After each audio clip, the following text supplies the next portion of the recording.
Tiwala po si Pangulong Aquino na nagbunga na maganda ang kanyang pagdalo sa 21st APEC at 23rd ASEAN Summit sa Indonesia at Brunei. Sa arrival speech nito nakalipas na Huwebes mula sa Brunei, ibinalita ng Pangulo ang pagkabilib ng ASEAN sa positibong transformasyon ng Pilipinas. Ipinagmalaki din ni Pangulong Aquino ang paglawak pa ng ugnayan ng Pilipinas sa iba't ibang bansang kasapi ng ASEAN. Si Elena Luna para sa detalye.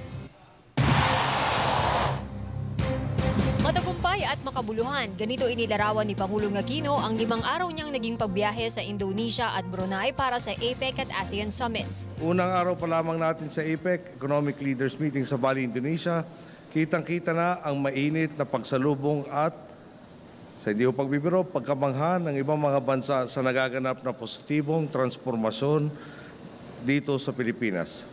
Hindi po kalabisan kung sasabihin nating sabik silang malaman kung paanong mula sa pagiging sick man of Asia ay unti-unti nating nabagot, napatingkad ang imahe ng Pilipinas sa pandaigdigang entablado.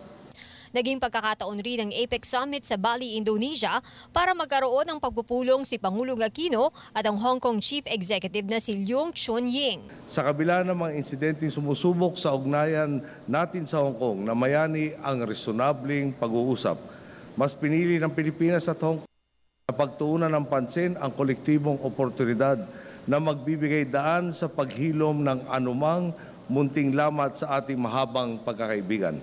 Ibinalita rin ng Pangulo ang tinawag niyang naging produktibong partisipasyon ng Pilipinas sa ika-23 ASEAN Summit sa Brunei. Naisulong ang pagsuporta sa maliliit na negosyo at pagpapabuti ng daloy ng kalakalan. Tinalakay rin ang pagpapatibay ng kahandaan sa mga sakuna at seguridad ng mga Pilipino sa ibayong dagat.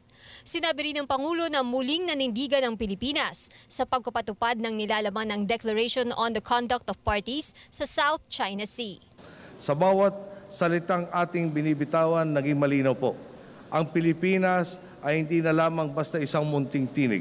Ngayon may boses na tayong kinikilala, iginagalang at sinasangayunan ng marami. Ayon sa Pangulo, hindi niya pinalampas ang pagkakataong pagtibayin pa ang ugnayan sa dalawang bansang matagal ng kabalikat ng Pilipinas sa rehiyon. Ang bansang Japan.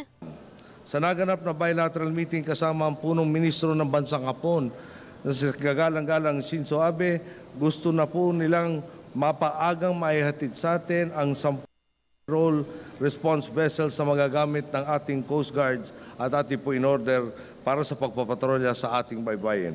Nagpasalamat din po tayo sa $2 milyong na emergency grant aid ng kanilang bansa para sa rehabilitasyon at pagbangon ng Zamboanga City. At Vietnam. Pinabatid naman ng punong ministro ng Vietnam na si Nguyen Tan Dung ang kanilang hangaring makipagtulungan sa pagpapalakas sa turismo at kalakalan sa pagitan ng ating mga bansa. Para sa Telebisyon ng Bayan, Elena Luna.